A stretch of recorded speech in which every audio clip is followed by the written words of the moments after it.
everybody? Welcome to the Hoops Rehab Show on a Monday night. How you doing, Emac? What up? It is a Monday night. Doing pretty good. How about yourself? Pretty good. We've had quite the prime time schedule. The Monday night games, the Thursday night games, the Sunday night games have all been pretty damn good. So we're lucky to have football, and we just completed week 5. So it's crazy. Yeah, sometimes the schedule makers, you have like some of those like head scratching primetime games. But yeah, the 3 that we've had for week 5, they've been nail biters down to the last, pretty much last drive, right? And so yeah, it's been good. Got some of the teams, kind of separating themselves a bit as we get into basically, I guess, the second quarter of the year. 100%. All right, everybody. As always, I am the Game Injury Doc, aka Dr. Evan Jeffries. On my right is Eric B. Mack. We are the host of the Hoops Rehab Show. You can find us at our YouTube. Same thing, the Hoops Rehab Show. Please hit that subscribe button if you are watching on the live right now. And then also you can follow us on Instagram as well. And then for our individual accounts, we're at our handles at Gameinjurydoc and at Eric B. Mack on all social media platforms. And after the show, we'll be uploading the pod so you can get your podcasts wherever you get them from. Please hit that rate button, hit the comment button, and follow the pod so you don't miss any downloads. All right, Eric, are you ready to get this week cracking? Yeah, man, let's do it. Okay. And also, you guys, if you are live right now on Twitter or YouTube, please comment. Let us know what you think of your team or anything happened in week 5. And also, we are going to be talking about LeBron's Decision 2 coming up at the end of the show. Ooh. We'll see. Right, so let's just dive right into this Monday night game, because when you first look at the matchup, you're like, all right, Chiefs are starting to roll again, right? They are 2-2, won the last 2 games. You feel like they kind of turned the corner. And then you got this Jacksonville Jaguars team that is 3-1, but you're not sure if they should be 1-3 or 3-1. But they also just beat the Niners. So what did you kind of make out of this matchup? And then what were your thoughts after the end of the game? So kind of talked about it before, but so Kansas City last year, they just won all the close games. So those toss-up games where it can go either way, they won those. And it's just one of those things like just never fails. Like the next year, you kind of tend to lose those games that maybe you won the year prior. And I think that's kind of what's going on.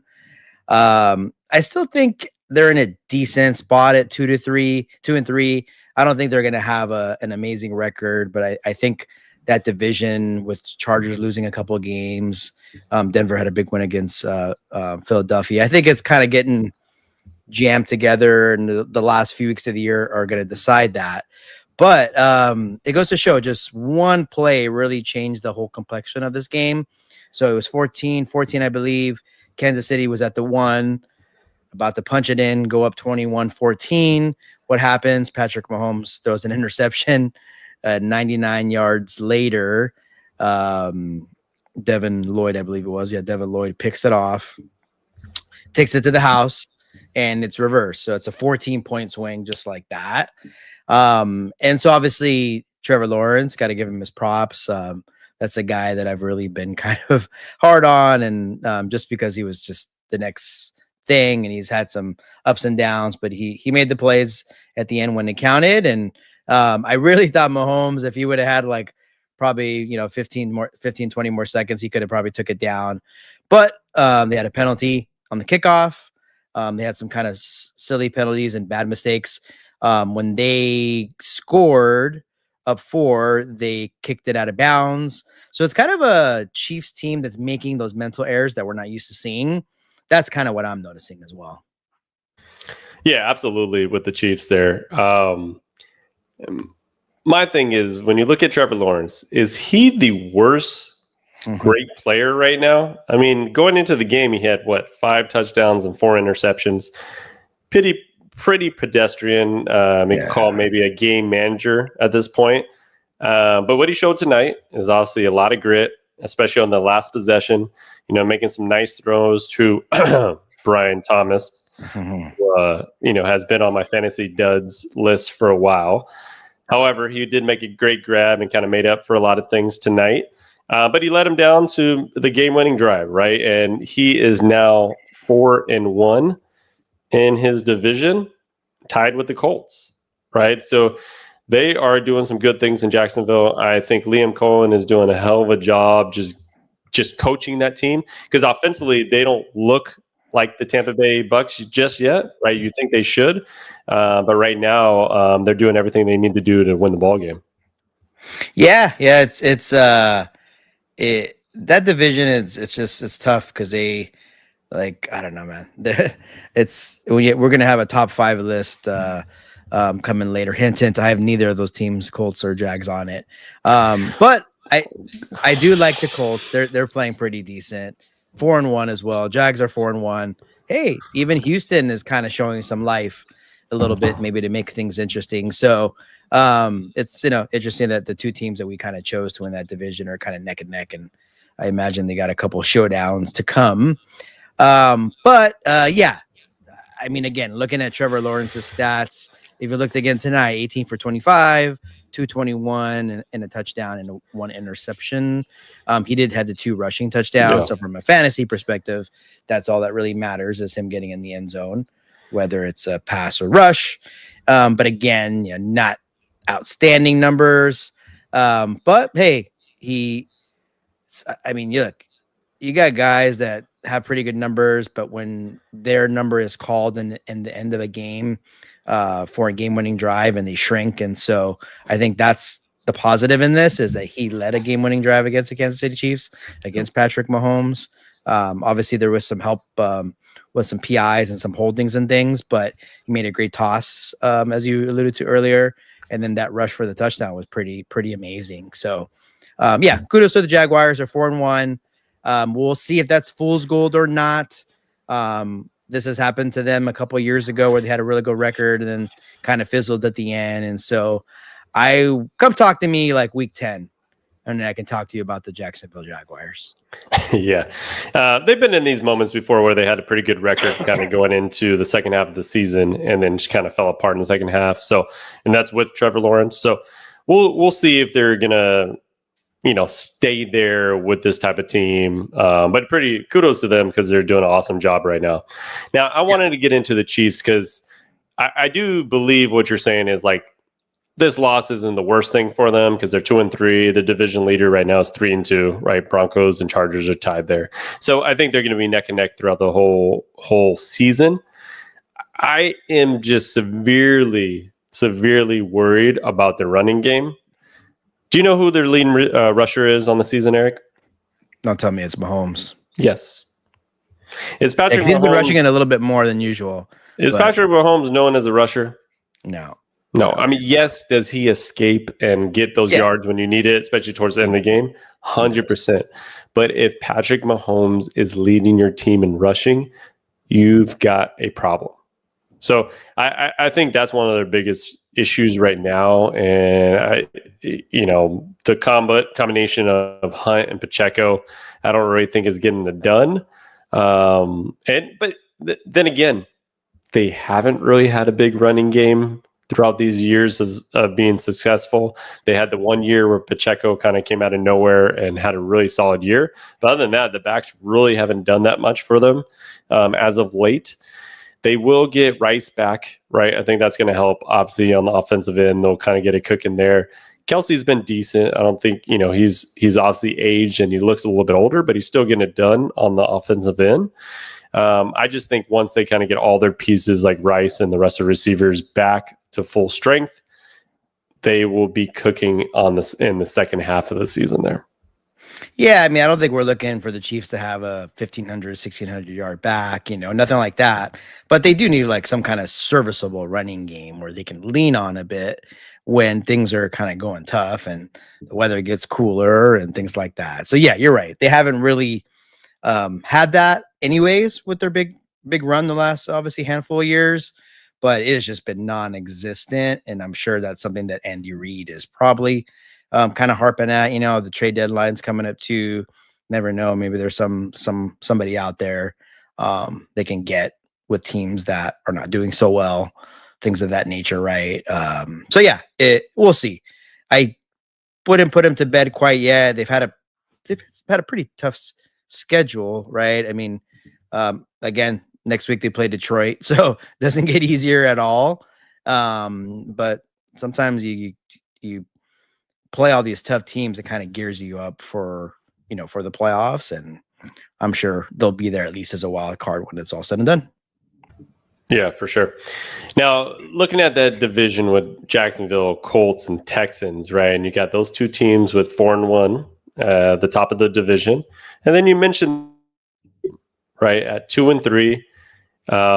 And do you think? I mean, I know they started 0-3, but do you think they can actually have a shot at that division? Let me just take a quick look here at something. Okay, so I mean, we gotta slow things down a bit. So obviously, they beat Tennessee at home. They won at Baltimore. We know kind of Baltimore's in shambles right now.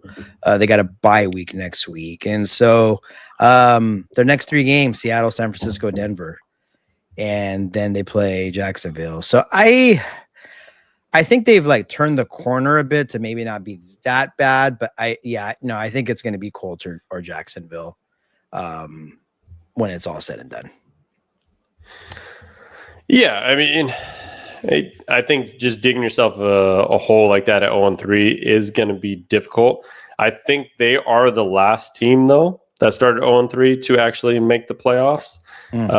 So if you're looking at stats, if you're kind of looking at analytics like that, could be possible.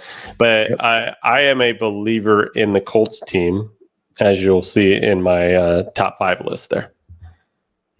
All right, let's see it. Let's hear it. Okay. So we may as well get into our top 5 teams in the NFL. So we're already week 5. We're through 5 games, pretty much a third of the season. You have a decent idea of who are the good teams and who are the bad teams. Obviously, this will shake out a little bit more as the season goes on, especially into the second half of the season with injuries. So we each got a list of our top 5. Eric, who do you want to go first? All right, I can go. You want to do 1 and 1, like 1 and 1, or me just do my 5? I say just give the 5, starting from 5 down to 1. Okay. So yeah, it's tough. Like there's a lot of good teams. Some teams that are right there that just didn't make the cut. Like if Kansas City wins tonight, maybe my top 5 is different, right? So 5, I gotta go to Florida, and no, I'm not talking about the Miami Dolphins, who are still the only undefeated team in history. 72 Dolphins. Pop the champagne once Buffalo lost last night. Hey, props out to Mercury Morris. I know he would be popping that champagne first. So absolutely. But anyways, I'm gonna go Tampa Bay Buccaneers. So 4-1, solid start. Lost a tough one against Philadelphia, which they were down big. They came back. I think anytime you go into Seattle, regardless of the Seattle team you're facing, and seems like they're facing a pretty good Seattle team right now, went in there toe-to-toe. Didn't expect like the kind of a high-scoring affair as much as it was. But they just been really solid. I mean, Baker Mayfield, we've talked about. He's just really, really, really turned a corner as a pro, as a quarterback. We'll see what they're made of the next 2 weeks against San Fran and against Detroit. But honestly, all these teams kind of looking at their schedules. San Francisco, I guess, might have a little bit of a light schedule. They're all playing tough teams, right? You could look at the beginning of the year and you never know what teams are going to be good or bad. I mean, you have an idea for the good ones, but sometimes teams surprise you. So it would be interesting to see. They got a home against San Francisco, then at Detroit. But I have them as my number 5, 4-1, super solid. Have they won a bunch of close games? Yes. But that does say something to me too, that they're kind of taking care of business when it counts the most. Number 4, I'm going to just go through my list. Yep. All right. So number 4, I got the LA Rams. So LA Rams 3-2. Really, really should have beat Philadelphia. Look, terrible performance against San Francisco. I'm going to just chalk this up to them playing a beat up team on a Thursday. Obviously, both were coming off games on Sundays. Those Thursday games are kind of weird at times. Maybe played down to the level of competition. Maybe Sean McVay made a few different calls that he probably could look and say, maybe I should have done things different. That huge fumble. I think they did everything they could to lose that game and really still had a chance to win. I'm kind of just thinking not so much the first 5 games, but what I see in the future. I like the Rams going into Baltimore this week, especially if Lamar Jackson doesn't play. Damn, that's who Baltimore has to play this week? Yes, I know. Okay, chalk it up to 1-5. Okay. We haven't even talked to them. They got Jacksonville. They got New Orleans. So those are the next few games. So I like them getting well before another showdown in San Francisco, where I know they'll be chomping at the bit at that rematch. So that's where I like at my number 4. My number 3, it is a team that I think we talked a little bit about it before the show. They are slipping, but I still got to give them their props, the Philadelphia Eagles. I mean, look, they've won like 22 now out of the last 24 games, something like that. I do understand that the other games don't really mean anything in 2025. But they are 4-1. They were up 17-3 in the fourth quarter against Denver. Really kind of blew that game. But there was a game against the Rams that they probably should have lost. So I kind of see that as a just basically evens out. I think we talked about it. There is something off about them. But if they're going to be 4-1, they're going to play the Giants next week. They're going to play Minnesota. Then they're going to play the Giants again. Not saying those would be easy games, but those are games that I'm sure they can look at, and you may see them at 7-1 and be like, damn, they're obviously pretty decent if they're 7-1. So I got them as my number 3, coming off a loss. Man, my 1 and 2, I'm going to go with the Lions at number 2. They had that clunky game against the Packers week 1. Everybody talked about how they had the new coordinators and how that was just not going to work out. And hey, maybe that did take a couple weeks. So since then they played Chicago, Baltimore, Cleveland, Cincinnati. Granted, again, not the best of teams and not the best of situations. I mean, Baltimore was healthy that game. They kind of took it to them. And so, yeah, I think they're a well-oiled machine. They are really just picking up where they left off from last year. So I got them as my number 2, very close to my number 1. It's kind of like a 1A, 1B. Again, I know there's a lot of like fans of teams that are probably like, how do you not have the Niners? Maybe the Packers, maybe the Colts, maybe the Jags. But those are guys and teams that are just on the cusp. So lastly, it's kind of weird that my first pick just lost last night. Buffalo Bills. They were my Super Bowl pick, so I'm going to ride with them. They lost last night. It was a tough one. New England is kind of has obviously a new head coach with Mike Vrabel. I think they are taking on the personality of their coach. I think Buffalo had a stinker. It's going to happen sometimes. I think they looked pretty good their first 4 weeks of the year, starting with that comeback win against Baltimore. I kind of like, what they got coming up here. At Falcons, not going to be easy, but I like them there. I like them against the Panthers. Bills and Chiefs will be a tough one, but then I like them against the Dolphins and the Texans. So, right now I have Buffalo as my number 1. They're 4-1, number 1 in the AFC East. Had a little clunker last night, but I see that'll be turned around quickly. That right now is my 1-5. All right, so give that 1-5 again, just real quickly. Sure. So I got Bills at my 1. Okay. I got Lions at 2. Okay. Philadelphia Eagles at 3. Los Angeles Rams, and then the Bucks, Tampa Bay at my Rams at 4 and Tampa Bay at 5. Okay, I understand that list. Yeah, I mean, we're gonna have a couple different teams on my list here, but so Absolutely. To get started, since you put Buffalo at number 1, I'll get started with my number 5 team, and that is the Buffalo Bills. Eric, Do you know the record of the 4 teams they have beaten? I remember we looked at it last week, so it was not good. Yeah, it maybe got a little better because the Saints won this past week, but it is 3-17. Okay, 3-17 against the teams that you have won. Choke it up over that one. And the team that they lost to was 500, and so they lost the game. But they still haven't, in my opinion. Yes, the Baltimore game, week 1, was a great game. They came back. But we obviously know that Baltimore's defense is not anything to be reckoned with, right? They are not a good defensive team. They weren't in the first week. They weren't in week 5 with all the injuries that they have. So that's why right now, if I had to put money on it right now, I have Buffalo Bills as the fake team in the AFC at number 5. Okay. So for me, I had the Eagles behind 2 as well. I think you had them at 3, but I have the Philadelphia Eagles at number 4. So Eric, do you remember the show Dexter, like the original one, not the original Sin, but the OG Dexter? Of course. And do you remember like this detective? I think his name was James Dokes.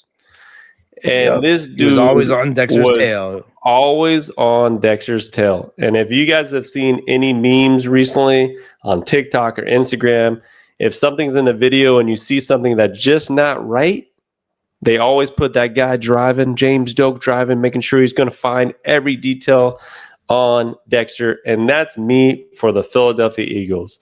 I know they are 4-1, and I know they've beaten some good teams, but there's something wrong with the Eagles. And I don't know if it's because of the change in coordinators, which I think is probably the issue with the offense, and having a new play caller again. But I just don't feel Saquon Barkley is not rushing like he normally would. He hasn't even, I don't even think he's had a game over 100 yards yet, right? So he's just not getting to the point of where he would normally be. Obviously, they're not getting A.J. Brown the ball. They're not passing like they normally would. And I think there's something that will come out later in the season. And as the season kind of progresses, I don't see it getting any better for them. Yes, I do. I think they'll be a good team and they'll probably be a top seed. Probably. I just don't think they're going to be as good as advertised. So I got them at my top 4 right there, or just my number 4 team in my top 5. Now, number 3 is kind of where we defer in teams. I got the Niners at number 3. I know you got the Rams, and I get it, and I understand. But for me, the Niners have won these games in a fashion of, like, with all the injuries that they've had and everything that they got going on, to be 4-1 to me is remarkable. And I think they have to at least be in somebody's top 5 list, because they, number one, have the easiest schedule, right? Remaining, I mean, kind of when you look at it, they're going to play Tampa next week, which is going to be a really hard game at Tampa. Other than that, they got Atlanta, Houston, New York, and obviously another matchup with LA. You got Arizona, Carolina, Cleveland, Tennessee. Colts are obviously a good team, and you finish off with Chicago. So I think overall, there's only a couple losses I see in there, and then that's a team maybe finishing at 12-5 or 13-4 atop of their division. So I could see them getting stronger and healthier throughout the season. You get Kittle back, you get Ayuk back, you get Purdy back. However, Mac Jones is showing everybody why you need a solid backup quarterback, and he's doing that thing for them. So I got him at my number 3 team. For my number 2 team, Eric, and I don't think you had this team in your top 5. The Indianapolis Colts. Come on, man. They are 4-1, Eric, and they have outscored their opponents by 74 points. The most in the league, and they've only given up 89. So to me, they are smashing teams. They're rolling over teams, and Daniel Jones is looking like a low-key MVP. And Jonathan Taylor is obviously dominating as a running back. He's up there with probably at least the top 3 running backs in fantasy. perspective, but he's doing a great job as a real running back. So I got the Colts as my number 2 team, and that leaves us with the Detroit Lions. And that's hard for me to say as a Packers fan. But Eric, did you know since they lost to the Packers, they have outscored their opponents 161 to 85, and they are averaging 40.25 points per game in the past 4 games. Their offense is cooking. All that worry about their offensive coordinator not kind of having the same lingo as Ben Johnson or just like the same charisma as him, that's overboard. That's over, and they are going to be here, and they are the real deal. And I got them as my top 1 team in the NFL. Good list. Good list. Yeah, I don't think anybody can argue right now that Detroit is probably number 1, right? I had them, as I said, kind of like my 1A, 1B. Eagles, yeah, something's there. You know how many carries Saquon Barkley had yesterday? 6. 12? Oh, 6. Yeah. And so what I don't know, and we'll see as the... He had 6 carries, Eric? Let me make sure I looked at that right. I believe so. But Jesus. We'll see. I don't know if they're kind of we talked about it before the season started, what running backs do after they rush for 2,000 yards, right? So he had a big workload last year. So are they managing that? Is that possible? Are they kind of managing those carries so that he's fresher at the end of the season in the playoffs? It's possible. So I'll kind of give him the benefit of the doubt thinking it's that, but it could be something that we don't know about. So that has to be a cause for concern. But at the end of they had 6 carries. I mean, 6 carries. Yeah. And overall as a team, they had 11 carries for 45 yards. That's just not the typical Eagles fashion. Yeah, who was getting the ball? I know AJ Brown wasn't. If they weren't running it that much. Yeah, Jalen Hurts threw for 280, Eric, which is a lot these days. But yeah, for him. So then that's the Eagles, and then I mean, honestly, Niners and Rams. It does feel weird not putting the Niners in that list. I just feel they're so banged up. But as you said, if they're going to get healthier. And with that schedule, that could lead to like a 12-5, 13-4 record, and so for sure, they're just going to be tough to beat. And so that's a good list. I think it's going to be fluid, right? As the weeks go by, we can probably maybe revisit it in a couple weeks or so, see kind of where we stand. But those are 2 good lists, and we'll see maybe some of those ones that are just sitting outside the top 5.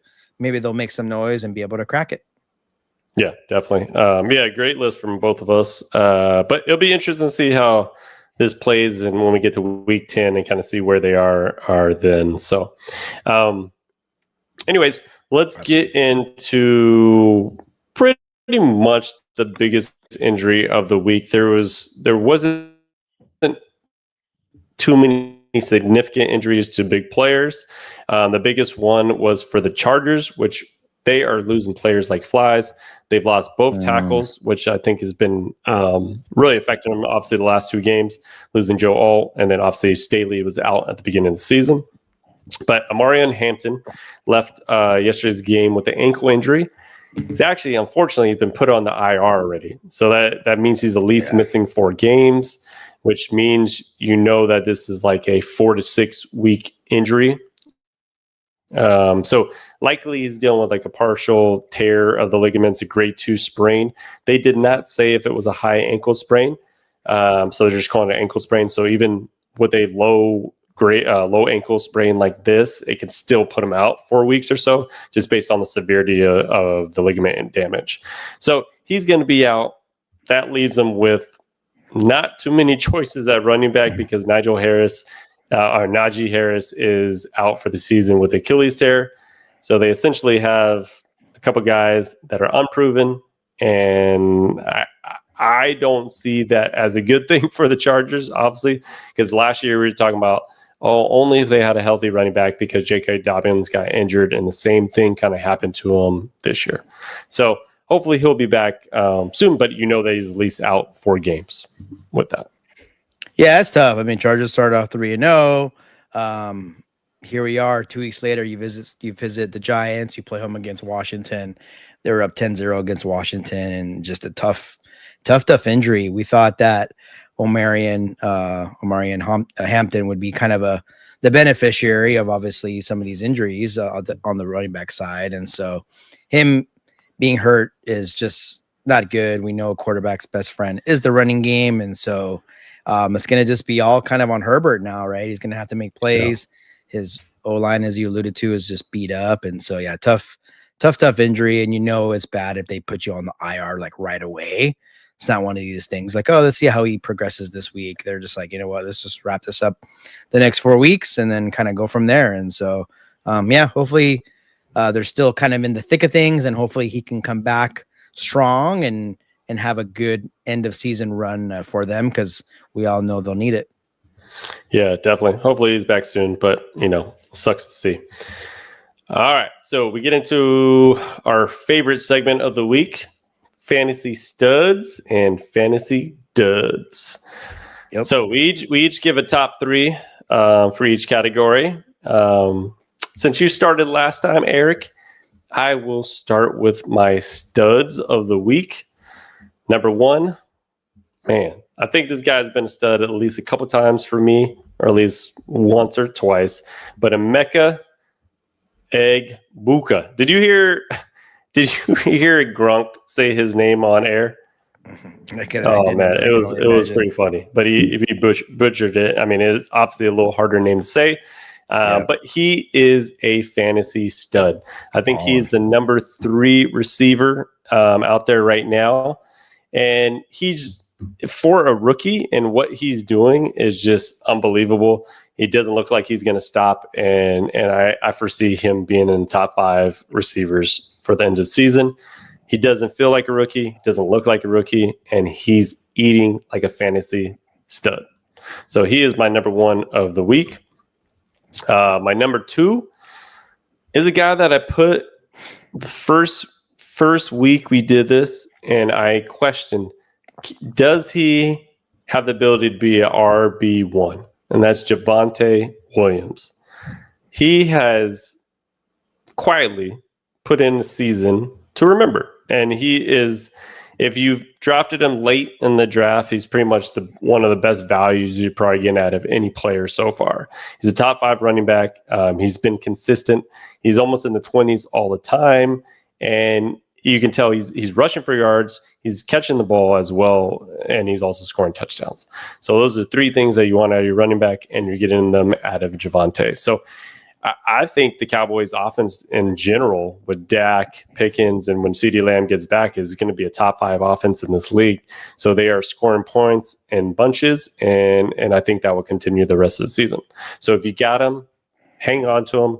I would not trade him. If you want to, people want to trade him because he's high right now, he's hot right now. I think it's a player that will definitely, you need to hold on him, keep him, and roll with him for the rest of the season. And for my third guy is a guy that probably most people didn't have on the roster until this past week, and that's Rico. How would you say his last name? Dowdell? See, I messed this up. Dowdell? See. How do you say that last name? Dowdell. But anyways, Rico, he was a Cowboy previously. He was a Dowdle? Maybe? Dowdle, right? Yeah. He had 200 plus rushing yards and a TD, and filling in for Chuba Hubbard. And honestly, he's proven this week, if you rush for 200 some yards, likely you're going to at least be in line for another week, because Chuba's doing with a calf injury. So likely they're probably going to rest him a little bit, because he made it worse when he played the previous week. So it's likely you get another week out of him. And if he has another great week, then he's at least splitting time at that point. So it's going to be interesting to see how his rest of the year kind of pans out. But if you have him right now, start him as long as Hubbard's not playing.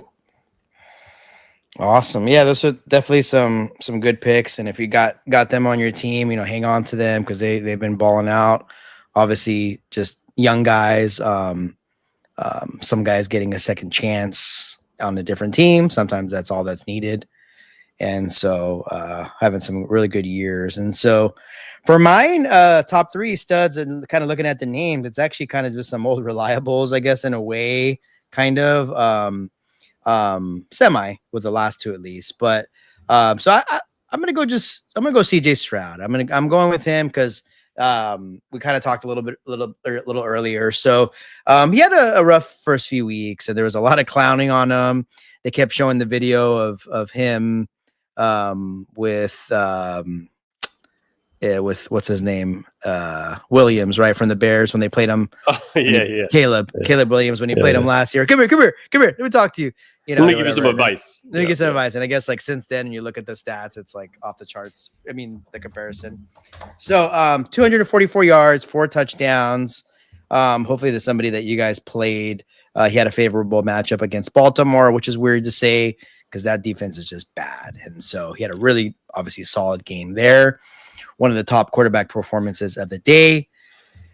My next one, we haven't talked about him at all, I don't think, in any of our stud or dud lists.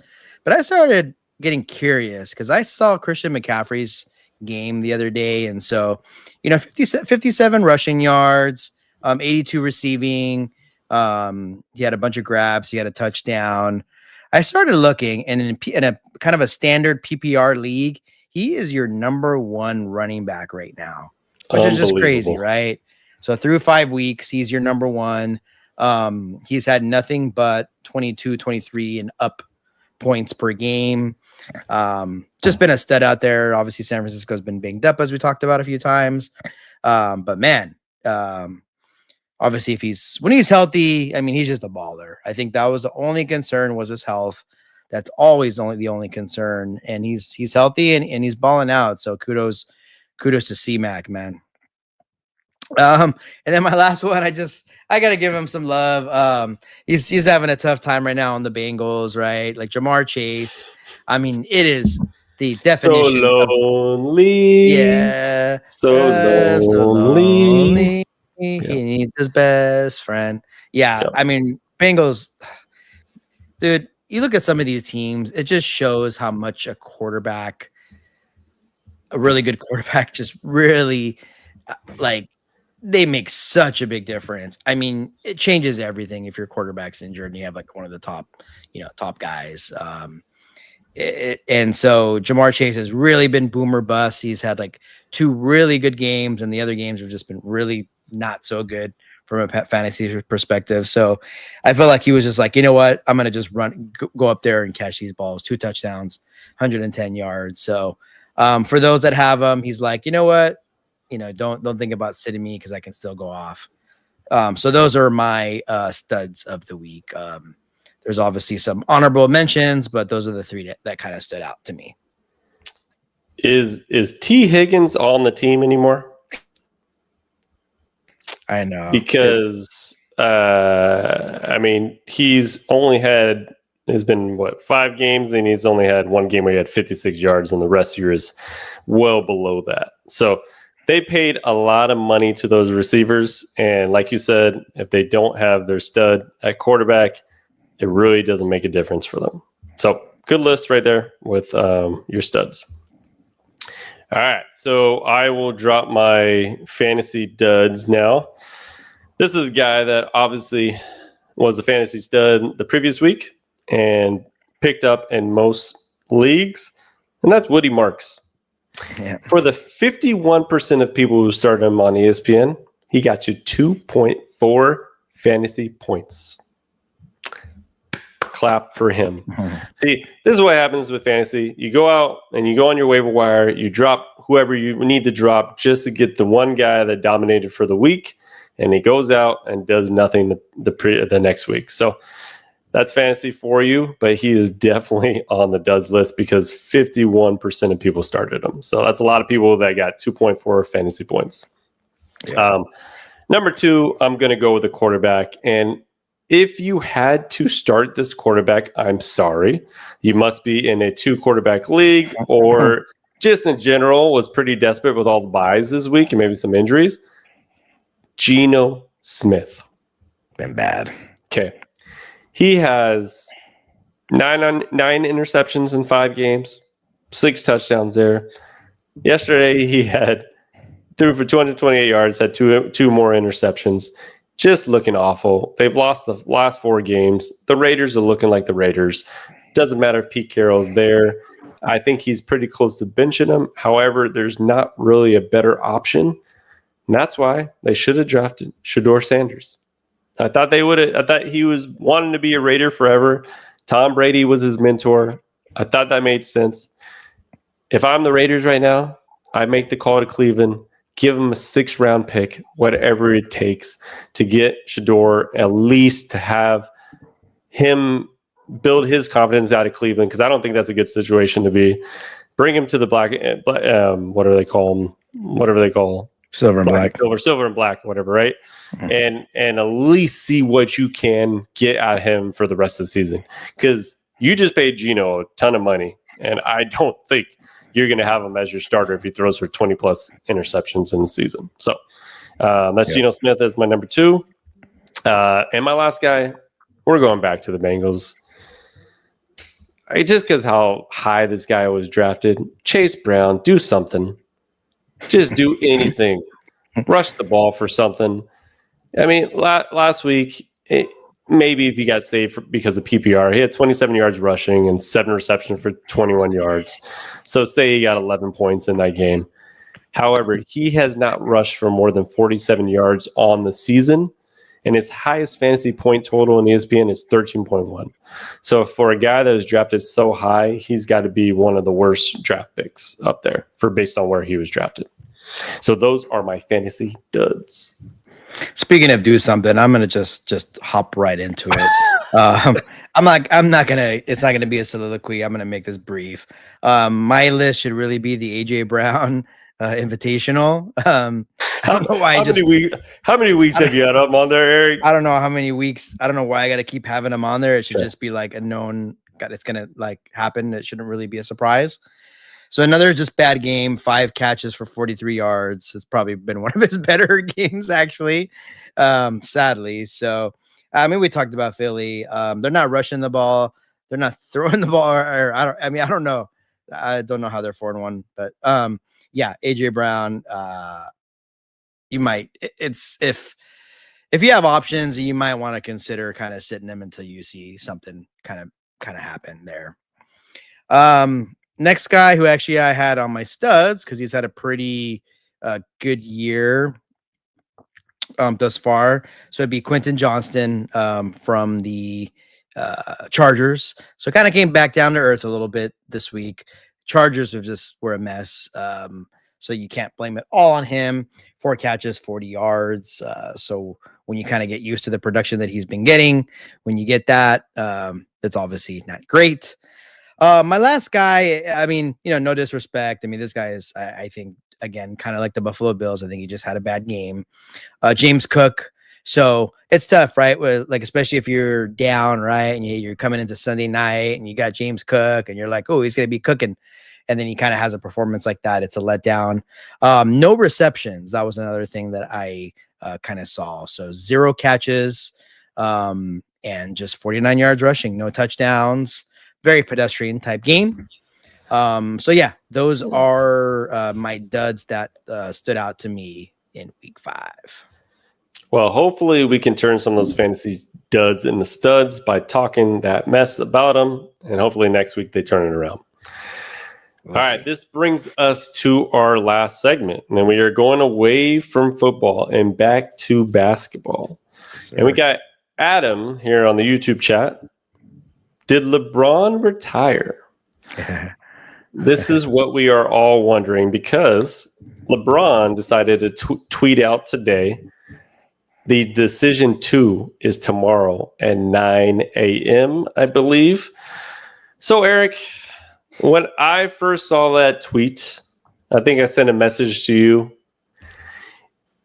It's over. I think I almost gave I was going to give the Vince Carter meme. What do you think this all means? And is this LeBron tactic that he always uses? Man, I feel like this summer, LeBron has just had us all, in the palm of his hand. And it's like just it's just incredible. Like The puppets. he's so We're all puppets right now. Yeah, he's so polarizing that he could announce that he's gonna go to the bathroom and like we're gonna decide like if he's going number 1 or 2, right? Kind of a really bad analogy and really weird, but like it's God. Just it's he's had us on edge with like just he's not saying much, right, about kind of what his thoughts were, the Lakers not extending him, things of that nature, us getting into camp, him not, I guess, like being ready, him ramping up. I think we've kind of, I mean, I believe what's going to happen is it's going to be probably some kind of announcement, not retirement. That's kind of what I'm hearing and seeing. It's probably going to just be some kind of endorsement or something like that. But yeah, it's if it is what we originally thought, that would be something. But yeah, I don't know. What do you think about all this? I'm going to be upset if it's not the retirement, but it's not that I don't want LeBron to retire. I'll be sad when he retires. However, him saying the decision to actually use that is got people just like tripping, right? Now I've heard tomorrow is going to be Amazon, whatever special day or one of those like Amazon days, that Prime Day or Prime deals. And that might be something that he's going to talk about. But I just feel like if he used the decision, it was such a huge event in his career. I felt like the decision 2 would be the end of his career. Right. That would only make sense. So when I initially first saw it, to me, I instantly went to retirement. I wasn't even thinking about anything else like, oh, does he got any side deals or anything like that, or any of these Amazon stuff that he's done? And he's already done that this summer with Amazon. It was when they asked him about retirement, it was a question. Like he was in a press conference and it was like, oh, what do you think about retirement? He's like, oh, just wait till the next day. And then it wasn't really anything on the commercial. So of course. Yeah, theoretically, more than likely that's possible, because we did not hear any reporters talk about that today, like whether or not this is going to be LeBron's retirement. And if I would imagine if LeBron was retiring, unless he was keeping it completely on the wraps, there would have been somebody out there in the internet, in media, that would have said, there's some pretty good truth to this. So that's what's giving me like pause on whether or not this would be a retirement announcement. But to me, it would be pretty amazing to do it as the decision, because I think that's pretty fun. Yeah, with it being the decision, I don't know. I feel like he might be like making light of it. It is one of these things that he kind of regrets, the first decision.